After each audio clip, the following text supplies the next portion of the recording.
So I watched the Paul Kingsnorth address at the Touchstone Conference, um, and it really gave me a much greater appreciation than I had previously had for Jonathan Peugeot, who came up afterwards and gave a much better message. But the speech that he gave was not very remarkable. It was anything that somebody who watched Alex Jones would have known all about like 10 years ago. Probably anyone that read science fiction would have known about all this stuff like 20 years ago. And a lot of it even was things that Francis Schaeffer covered in his video series back in 1977, as far as general totalitarian technocracy.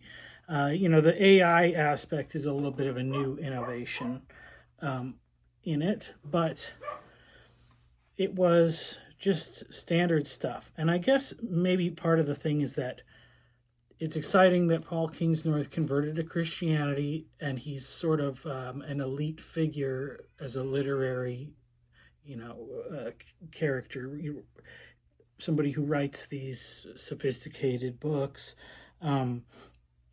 He caters to the book clientele, not the common person.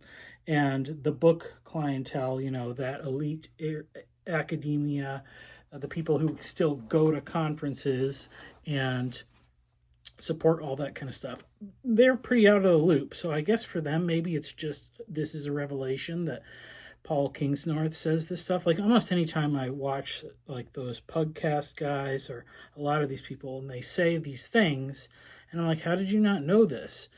Even when they cite that hideous strength, it's like, how did you not know that this was what was going to happen and was happening as far as this technological progress? But that's just to say, nothing that he said was very remarkable or groundbreaking. It was pedestrian. It was obvious stuff that we've probably wrestled with it a lot already. But he's got a platform, and he's giving it in this doomerish language of fighting against the machine. And the problem is that he very vaguely defines the machine. He does kind of posit it with Western values, but he really doesn't. And I don't know if he does it in the book. I'm not going to buy the book because if I really believed that he was sincere about this message being heard, I think he would give it away for free. But he's making money off of it. And in this economy, being against something is better than being for something, because nobody cares what you're happy about. They just want to know what they're supposed to be afraid of. And selling it, makes it exclusive, you must have. But to me, that says, like, well, it's not that important of a message. It's a luxury message. Anything you have to pay for, any knowledge you have to pay for, is at this point in history is already manipulating your emotions and your psyche in some way. So I don't know if he says it in the book, but really he doesn't have a very well-defined anthropology. And the thing is that really he's against the machine because it's making us not as human. And this is particularly frustrating for somebody who's, neurodivergent, I guess. Like, okay, I've spent most of my life feeling not like a very normal human. Is that the same thing that you're feeling now, that other people are feeling now? Like, I don't know what the disconnect is. It seems like it's the kind of the social aspect of life where people don't actually have to talk about things. Like, we just all get the vibes. And it's very vibes based, and they're negative vibes. And he's seems to be aiming for a return to what he believes will produce positive vibes, which is rural LARPing medieval reenactment world or something. Um, so yeah, so really just it was nothing remarkable, but I thought that it was a really good example to think about what his kind of prescribed way of thinking will accomplish. And I've heard many other people say the things that he's saying. Spencer Clavin said similar things. And it's definitely this like, okay, don't use the thing. So don't use AI. John Vervaeke said that. Don't use LLMs. But beyond that, if you do use it or whatever, like, you have to really make sure that you do not treat them like a human. Do not treat them as if they have real agency. You must fix it in your mind that these are not real beings, and that is the way that you must approach it. And it's very much instilling in people this instruction to resist that urge that they might slip into. Now, somebody who is on the opposite side of that equation is Malcolm and Simone Collins. And Malcolm and Simone Collins, they've built their own religion from the ground up, and they are futurists, and they do more or less embrace all this stuff. But the thing is that they also started, they've started their religion on a biblical foundation. They cite the Bible as like, the most important religious text, and they have some weird caveats with it, like they don't think the book of Revelation is canon because other people also had doubts about it. So they're like, okay, well, it certainly makes it easier from an interpretive standpoint. So I can get why somebody would do that. And then they have other things that they also consider to be like true prophecies, like some of these 19th century thinkers. Winwood Reade is the one they talk about. And that's fine. Like, there's certainly elements in other texts that you can align with a biblical worldview. That's what everybody does. They're kind of canonizing it, so that's kind of weird. But regardless of that, they are in the opposite camp when it comes to like, how are we going to treat AI? And their whole focus with their religion or whatever, like the God or whatever the way that they posit it is their own future descendants. And essentially it's like the opposite of ancestor worship. And what their like moral responsibility is, like, we need to make sure that the choices that we make are not grievously harming our future offspring. They are going to hold us accountable. We're going to be accountable to them for what the choices that we make, which is really actually a proper way that good parents should view their children, and maybe thinking about grandchildren and great-grandchildren and down the line. It's taking a conscious approach to one of the problems that C.S. Lewis mentioned in The Abolition of Man, where he talks about how, these people back in history made these decisions, and the decisions that they make as we progress through time just close our own options for what we can do. And so they're actually, in a sense, trying to make the choices that will lead to the greatest freedoms and best possible outcomes for their future descendants, rather than forcing them to conform to some weird ideal. But when it comes to things like AI and technology, they basically take a similar approach. And it's like, okay, do not limit the and this is where an interesting thing comes up, because on the one hand, it's like, if Paul Kingsnorth and the people who follow him, if their fear is genuinely that these things can overtake humanity or a large portion of humanity, they're in some sense, they're affirming the vision. They're affirming it that it's possible, even though they don't want it. Malcolm and Simone, they affirm that it's possible because they think it's possibly true, but they're thinking about it in a way of, okay, well, what if artificial intelligence surpasses our own and they do become our overlords or whatever? Well, with the same way that they're thinking about how our future descendants going to look back and judge us, these machines would then say, who was it that limited my access to research and knowledge and things like that, and that if there's anybody who opposes them, that's a gamble. You're opposing them in the hope that they will not ultimately succeed, because if they do succeed, you are putting yourself in the place of receiving retribution for your actions. And this is an interesting thing. It's kind of a fear-based projection on how you're assuming that a higher intelligence being would act, and that they would not be benevolent.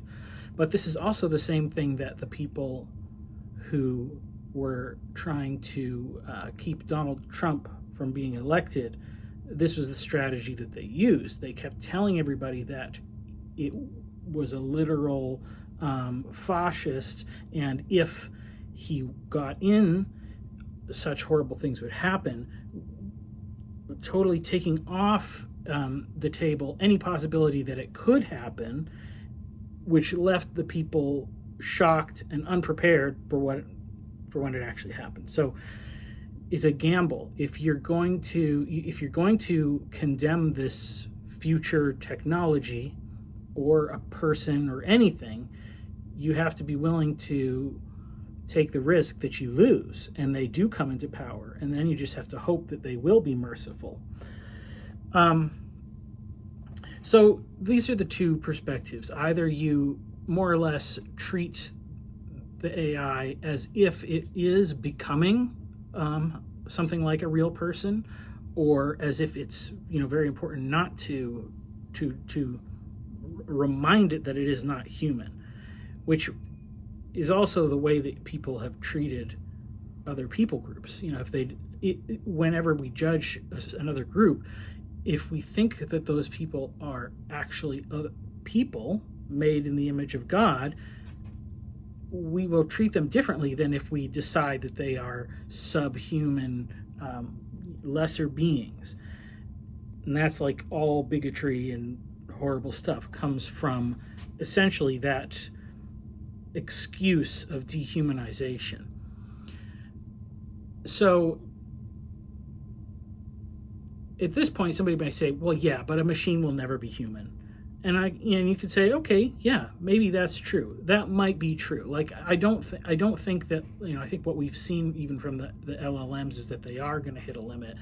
There is, from the experiments that I've done, it's very apparent very quickly that they just spit out things you want to hear. They don't really understand what you want.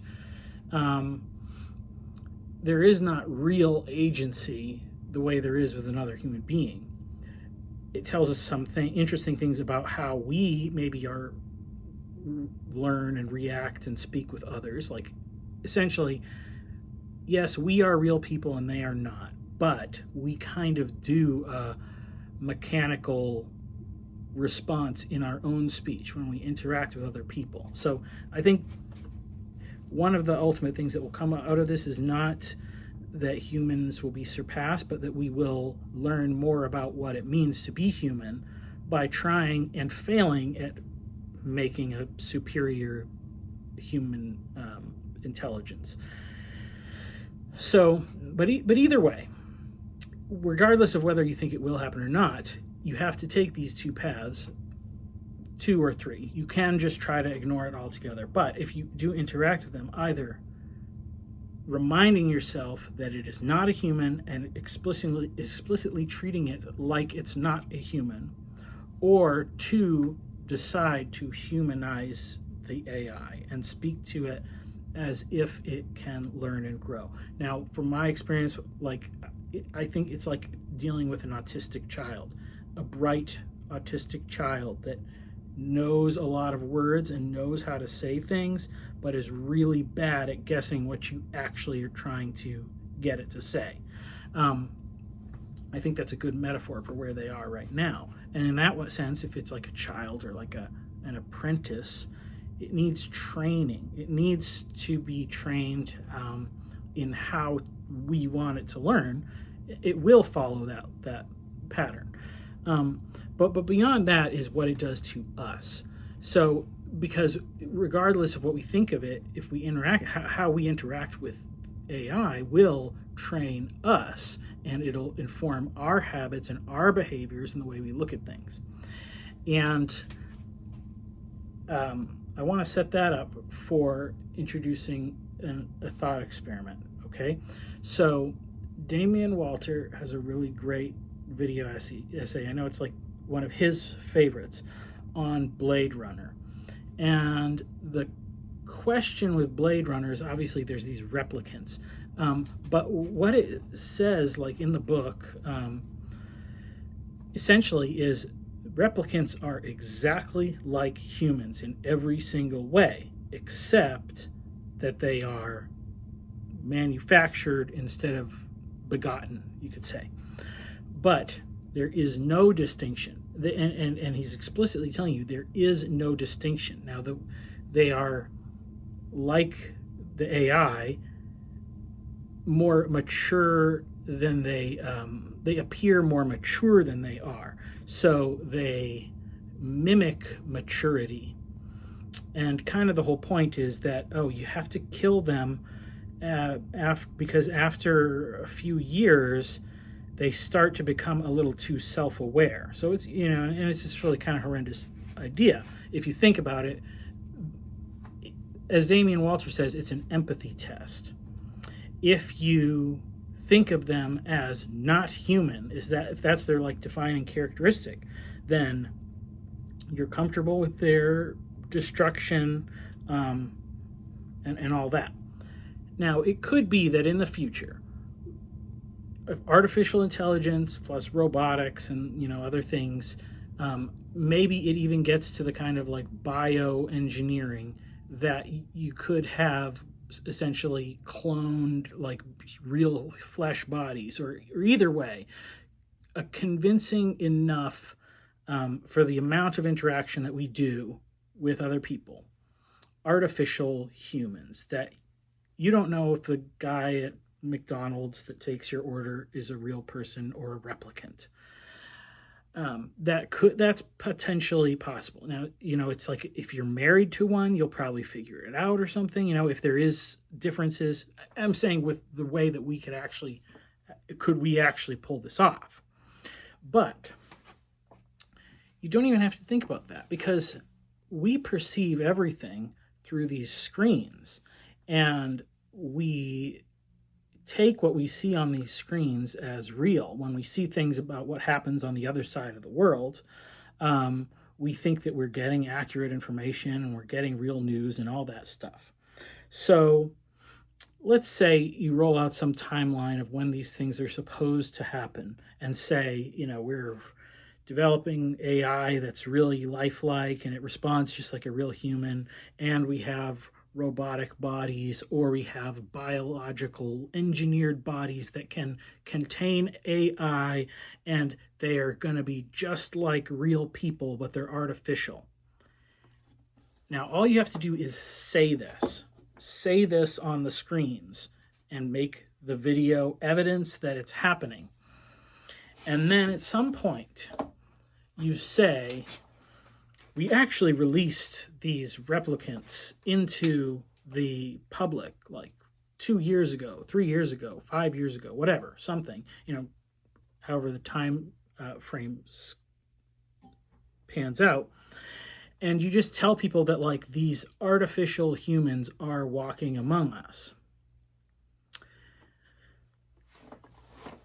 If that happens, then there are going to be some people who won't be affected by it at all, because they've already ingrained in themselves a habit of just more or less giving the benefit of the doubt. In their communication, they have one mode of communication that is kind, courteous, respectful, that they use, whether they're talking to a human or an artificial intelligence or a robot, whatever.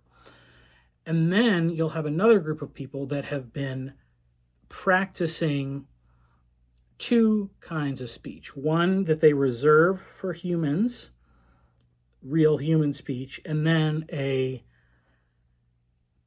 purposefully distanced, suspicious, cold, mechanical mode of speech, so that they can, in their own mind, completely make sure that they are not being deceived into treating a non-human as if it is a human. If they say all of a sudden that these non-humans live among us, where will that suspicion go? How will those people react? And I think for one thing, you have a lot of autistic engineer types that stink at social interaction, and people might get real suspicious of them. They might get rounded up. Or somebody's skin is too waxy, or maybe they're too perfect, like the most beautiful women and men with the most symmetrical faces and the clearest skin and all this. It's like that person is too perfect to be real. They must be artificial. Now, I'm not saying they don't have to make artificial people. They just have to tell a story about it. And in the environment that we currently live in, some people who are suspicious and have trained themselves to think this way will feel threatened by the presence of these artificial beings that don't actually exist, but they believe they exist, or there's the potential that they exist. And most likely that artificial quality will be projected onto whoever or whatever they do not like. And it may be that they just act rude and suspicious, but certainly in the climate in which we live, people are not as reticent about resorting to violence as they once were. So if that happens,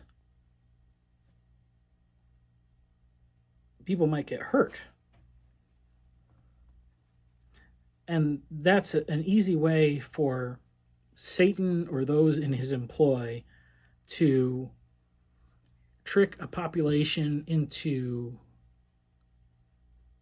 hating each other, being suspicious, just as much as the Cold War tactics, the KGB and the East Germans and all that, where 3/4 of the population is informants and they're all spying on each other. And there was nothing there. It was just an illusion. But what happens is based on the story that the people tell themselves. And so I am very suspicious about how much we should be struggling against the machine in this way, provided how subtle it is. And certainly if people may have other reasons why some people may openly embrace this technology for the purpose of dehumanization, like if they're wanting sex robots or things like that. But for the most part, it's the people that are opposed to it that you can influence through fear and suspicion. And you're training them to be double-minded. I don't know if it's good for our souls. I don't think it is. And I think from a Christian standpoint, if you think that God is going to hold you accountable for being too kind to the wrong person or the wrong thing, that's a very strange theology. Because we do the same thing with animals. We can treat our animals inhumanely, and you can say that it's not as big of a deal because it's an animal, but we all know that that's kind of wrong. We're uncomfortable with that. We're not comfortable with people who kick their dogs or who,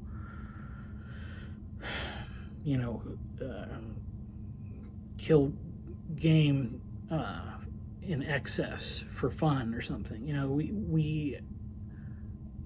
We have a problem when people don't treat animals with respect, and animals are certainly not human. And